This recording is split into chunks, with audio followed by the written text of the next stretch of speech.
Hi everyone, welcome back to another video from Gameplay Classic. In this video, I'm going to show you how to turn off vibration on Candy Crush Saga.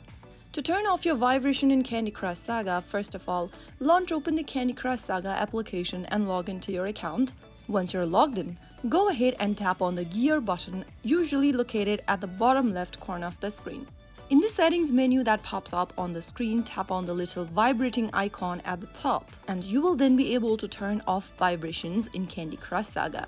Once you do that, you will not be able to feel any vibration while playing the game. So that is how you can easily turn off vibration on Candy Crush Saga. If you'd like to turn it on again, just find the settings menu and tap on the same vibrating icon once again, and that's how you should do it. I hope the video was helpful to you. If it was, make sure to give us a thumbs up. Don't forget to subscribe to Gameplay Classic for more Candy Crush Saga tips and tricks. I will see you again in the next video. Thank you for watching.